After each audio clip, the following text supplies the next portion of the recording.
quartz, du feldspath et du kaolin. Donc vous voyez, c'est quelque chose qui est... alors ça nous est souvent livré maintenant en petits grains comme ça, mais il est advenu que ça soit en épaisseur plus importante. Voilà, alors ça c'est quelque chose qui n'existe que dans 2 exemplaires au monde, ça s'appelle une marcheuse. C'est l'une des étapes de la fabrication de la pâte et qui doit être le plus homogène possible, avec le moins de particules d'eau possible et d'air également. Et pour l'homogénéiser de façon la meilleure possible, on utilise cette machine qui remplace les ouvriers qui marchaient un peu comme sur les pampres et des raisins au moment du vendange. Parce que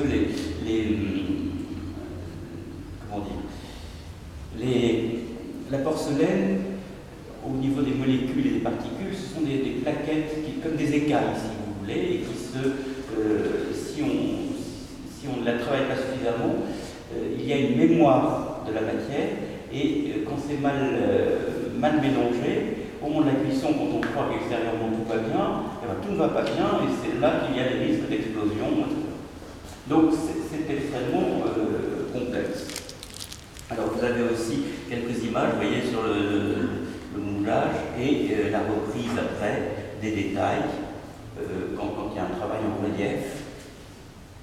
Voilà. Pour revenir à la pâte, nous avons 4 pâtes différentes avec des proportions de kaolin qui vont de 75 à 40 ou 35%. Et une pâte sans kaolin, donc la pâte tendre. Et alors, vous avez par exemple, normalement c'est mou. Évidemment, là ça a séché depuis longtemps, c'est à titre d'exemple. Et voilà de la pâte tendre, vous voyez qu'elle est légèrement teintée, c'est pour la reconnaître. Et comme le vin que j'évoquais tout à l'heure, la pâte doit vieillir, et elle vieillit en cuve. Alors c'est pas en tonneau ni en baril, mais c'est en cuve, et ça peut vieillir jusqu'à 2 ans. Et ce vieillissement est utile parce qu'il faut que ça pourrisse un peu, et en même temps qu'on arrive à mélanger les particules pour qu'elles soient toujours la pâte soit le plus homogène possible. Et c'est ce qu'on appelle de la barbotine. La barbotine, ici, c'est de la porcelaine liquide. Et puis après, suivant l'usage qu'on veut en faire, suivant le type d'objet, on prend tel ou tel type de pâte, et pour la livrer au grand ou au petit coulage, enfin dans les différents ateliers qui en ont besoin. Alors, autre particularité, vous pouvez voir la différence de taille entre ces deux objets. Eh bien, c'est ce qu'on appelle le dégourdi, c'est-à-dire la première cuisson, et il y a toujours, c'est encore un autre mot technique, un retrait qui va suivant la pâte, suivant la taille, de 17 à plus de 20% de l'objet initial. Voilà, alors une autre technique qui est celle du plâtre. Alors je ne vais pas m'y étendre parce que vous allez, c'est le petit plus d'aujourd'hui, on va aller dans l'atelier de plâtre, puisqu'il y a, pour réaliser, ne serait-ce que ce petit sphinx qui est une partie, une partie du service égyptien commandé par Napoléon Ier, et dont il a offert un exemplaire à Alexandre Ier au moment du traité de Tilsit, donc dans les années 1807. Et donc ici on a conservé à Sèvres ce qu'on appelle des rondes de moules, et avec plusieurs moules on arrive à faire un ensemble. Vous voyez, pour ça, il faut 2 moules. Vous avez pour le socle et pour l'animal.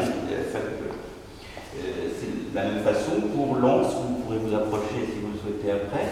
Vous voyez, vous verrez bien l'empreinte dans le moule. Alors là, l'anse est cassée, je vous demanderai de ne pas y toucher, c'est pas la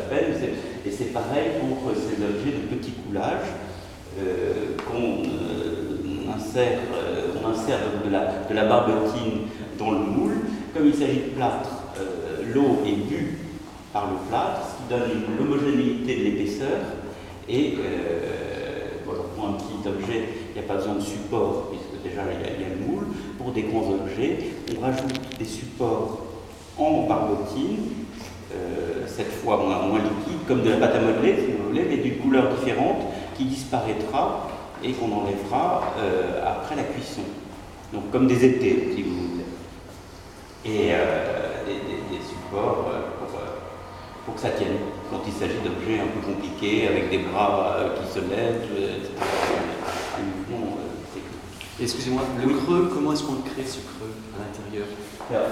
On met de la barbotine dans le moule et on enlève le surplus tout de suite. Et c'est un geste, si vous voulez. Là aussi, c'est un savoir-faire qu'on apprend ici, vous verrez, à l'émaillage. L'émaillage, c'est un bain de quartz et de feldspath, c'est liquide, donc on touille un peu, et vous allez le voir, avec une assiette, on la trempe, elle est mate comme ça, et elle ressort émaillée.